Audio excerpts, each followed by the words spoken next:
तो नमो बुद्धाय, जय भारत साथियों। अभी आज मैं आ चुका हूँ कैमूर जिला अंतर्गत चांद प्रखंड के बसहा गांव के पास जो पहाड़ी है, पहाड़ी के पास शिलालेख है। विश्व विजेता सम्राट अशोक महान के द्वारा शिलालेख लिखवाया गया है।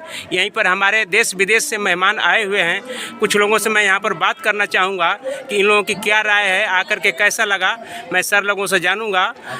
यहाँ पर तिब्बत से आए हुए हैं, नेपाल से आए हुए हैं, इंडिया से हैं। इंडिया में तो हम लोग है ही हैं, लेकिन तो सबसे पहले मैं इंडिया से पूछना चाहता हूँ। सर जी, क्या नाम पड़ता है आपका? जीवनदीप मौर्य नाम है। सर जी, ये शिलालेख के बारे में कितनी जानकारी है आपको, कहाँ तक? ये शिलालेख सम्राट अशोक महान का लिखवाया हुआ है और उस जमाने में उनका लक्ष्य था कि लोक कल्याणकारी बातें हर मानव तक, हर इंसान तक पहुंचे, चाहे वो किसी भी स्तर का हो जी, चाहे वो ग्रामीण हो अथवा शहरी हो, देसी हो अथवा विदेशी हो। क्योंकि उस समय ये एक रूट था, एक रास्ता था जी, जो कि सारनाथ से चल के और बौद्ध गया जाता था राजगीर होते हुए, अथवा एक और रास्ता था जो कि सारनाथ से चल के अहरौरा से होते हुए ये पाटलिपुत्र तक जाता था। जी, तो ये सेंटर था, उस जमाने का ये सेंटर था जी। और इस सेंटर पे तमाम देसी विदेशी यात्री, तीर्थयात्री और व्यापारी लोग इस जगह पे आया करते थे। तो उस समय अशोक महान ने सोचा कि ये जगह सबसे अच्छी होगी दुनिया के लोगों को बताने के लिए कि सम्राट अशोक महान क्या चाहते हैं, जी, जनता के कल्याण के लिए, लोक कल्याण के लिए क्या चाहते हैं। वो उस जमाने में उन्होंने यहाँ पे जो लिखवाया, और ये चूंकि धम्म लिपि में लिखा हुआ है और उस जमाने की पाली भाषा में, तो उसमें उन्होंने स्पष्ट तौर पे लिखा था कि 256वीं रातें जो हम यहाँ व्यतीत कर रहे हैं, और ये दुनिया के लोगों को संदेश देना चाहते हैं कि लोक कल्याणकारी राज्य की स्थापना किस प्रकार से की जा सके, अपने से बड़ों का सम्मान किस तरह से लोगों को करना चाहिए, दूसरे धर्म के, दूसरे विचारधारा के मानने वालों के साथ व्यवहार कैसा करना चाहिए, और अपने गुरुजन अथवा वृद्ध माता पिता अथवा किसी भी सीनियर से, जी, जी, या यहाँ तक कि वो अपने दास और भृत्यों के प्रति भी अच्छा व्यवहार करने की बात उन्होंने तमाम अभिलेखों में लिखवाया है। तो ये संदेश उनका इस जगह से था। और ये मोरिया मठ, ये बहुत शानदार जगह है। अभी एक जगह मैं अभी रास्ते में आ रहा था, तो उस गांव का नाम मैंने पढ़ा मठ, यहीं पे मठिया, वही है इसी का। तो इसका मतलब ये है कि ये बहुत बाद तक ये जगह मठ के नाम से जानी जाती रही जी। अब उसका बचा हुआ सिर्फ नाम छोटा सा मठिया है। तो ये इस बात का सबूत है। और एक और बड़ा सबूत आप लोगों को दे रहा हूँ। अभी जब मैं सारनाथ से यहाँ पे आ रहा था, तो हमारे साथ प्रोफेसर साहब हैं, आज के जो मुख्य वक्ता हैं, और तिब्बती यूनिवर्सिटी में साहब प्रोफेसर हैं।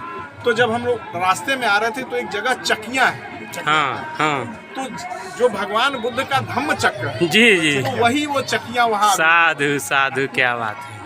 तो ये चकियाँ जो है वो भगवान बुद्ध का धम्म चक्र है, और ये मोरिया मठ का अभी मठिया है, और ये खुद भी मोरिया मठ है। तो ये सभी चीजें रिलेट कर रही हैं। दुनिया के लोग तो जान गए हैं, पूरी दुनिया के लोग बुद्ध और सम्राट अशोक महान की बातों को, बुद्ध के देशनाओं को और सम्राट अशोक महान के उद्घोष को जान गए हैं।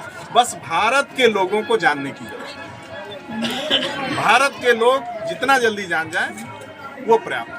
तो सम्राट अशोक महान ने अपने प्रजा को अपनी संतान माना, लेकिन तो संतान सम्राट अशोक महान को पिता क्यों नहीं मान रहा है सर? ये तो बहुत बड़ा प्रश्न है, और ये प्रश्न उन संतानों से करेंगे तो ज्यादा बेहतर है जी। हमने तो अपने संतान होने की भूमिका का निर्वहन किया, और अपने भी संतानों को लेके मैं यहाँ तक तो अब बाकी जो लोग यहाँ आए हुए हैं, वो लोग इस अपने कर्तव्यों का निर्वहन कितना कर रहे हैं, वो ये बात तो इसका अच्छा उत्तर उनके पास होगा। ठीक है सर जी, मैं जानना चाहूँगा, सबसे पहले आपका नाम जानना चाहूँगा। मेरा नाम विकास साग है, मैं काफी नेपाल से आया हूँ। नेपाल से आए हुए हैं, यानी तथागत बुद्ध के जन्मस्थली से आप आए हैं? ठीक ठीक जी। आपको यहाँ पर सर शिलालेख को देख करके कैसा लगा? जैसा नेपाल में गौतम बुद्ध का जन्म हुआ था जी, बेसिकली चाहिँ सम्राट अशोक ने वो जन्म वहाँ हुआ था, और बुद्ध का ज्ञान संसार में बड़ा है जी। नेपाल में भी यदि राजा महाराज अशोक सम्राट ने वहाँ पर सीमा स्तंभ नहीं रखा हुआ तो कुछ को भी नहीं मालूम पड़ता था। इसी प्रकार यहाँ और जगह जगह पे जो शिलालेख रखा कर अशोक ने संसार में बुद्ध के मानवता के पाठ पढ़ाया है, ये बहुत बढ़िया बात है। सर मैं जानना चाहूँगा कि नेपाल में बुद्ध के क्या स्थिति है, बुद्ध कितने % वहाँ पर बुद्ध को लोग मान रहे हैं? बुद्ध को अभी वहाँ पर 30% लोग बुद्ध मानते हैं वहाँ पर 30%। जी, लेकिन तो यहाँ पर प्रचलन है कि नेपाल केवल हिंदू राष्ट्र है, क्या कहना चाहेंगे इस बारे में? ऐसा अभी तो नेपाल चाहिँ हिंदू राष्ट्र चाहिँ अभी कोई ऐसा नहीं है।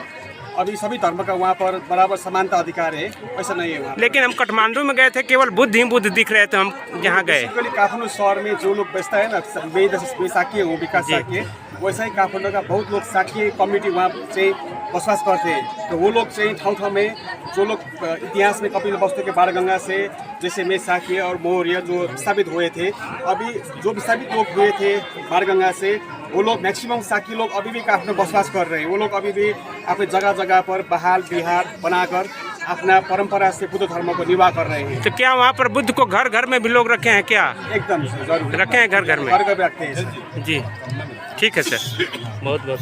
तुम्हें सवाल रखिए, आप परिचय बाद में लिए जाते प्रेस मीडिया की तरफ। और सर नमस्ते। नमस्ते जी, आकर के तथागत बुद्ध के भूमि पर आकर के आपको कैसा लग रहा है सर? जी हाँ, मैं तो सारनाथ से आया हूँ जी। तिब्बती विश्वविद्यालय से आया हूँ। यहाँ आके जो अभी नया खोज में ये आया था, बहुत खुश हूँ जी। मैं कहीं जगह में एक देखा था, लेकिन आप लोगों ने ऐसा एक खोज के जो पहले का जो पुरातत्व के विभाग से हो, आप लोग के माध्यम से हो, जो भी हो, ऐसा खोजने से बहुत ज़रूरी है। क्योंकि हम लोग सब दुख नहीं चाहते हैं, सुख चाहते हैं। जी। सुख कैसे ये करना है, उसके लिए भगवान बुद्ध ने सब विश्व शांति के लिए इतना अच्छा वचन है ना, धम्मपद जैसा बहुत बताया। जी, जी। उसके बाद में सम्राट अशोक से आगे पूरा दुनिया में फैलाया था।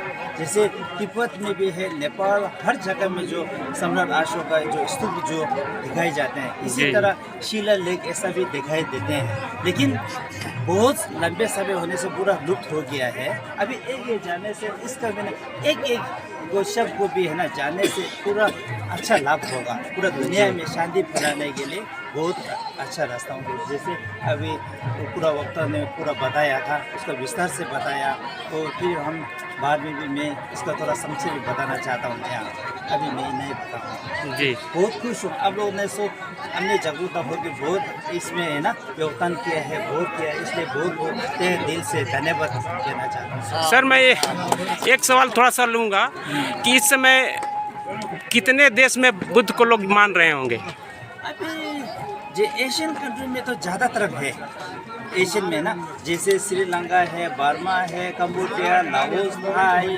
जैसे उसमें जो है थेरावादा साइड है, महायाना का है। महायाना का देखिएगा तो Bhutan, Nepal, Tibet, China, Korea, Japan और ये वियतनाम, ये सब है ना महायाना के तौर पे है। जो थेरावादा के तौर पे जो श्रीलंका पे पहले मैंने बताया वही है जहाँ। Thank you. बहुत लोग इसमें मान रहे हैं जब पूरा फैला हुआ है पूरा विश्व में। अभी तो पूरा विश्व में ना जी। बौद्धों का सेंटर फैला हुआ है। जी जी जी, बहुत बहुत धन्यवाद। कहाँ से आई हैं? नेपाल से आई हैं। यहाँ पर सम्राट अशोक महान के शिलालेख को देख करके कैसा लगा आपको? अच्छा लगा? जिगर को छू गया शिलालेख। जी जी।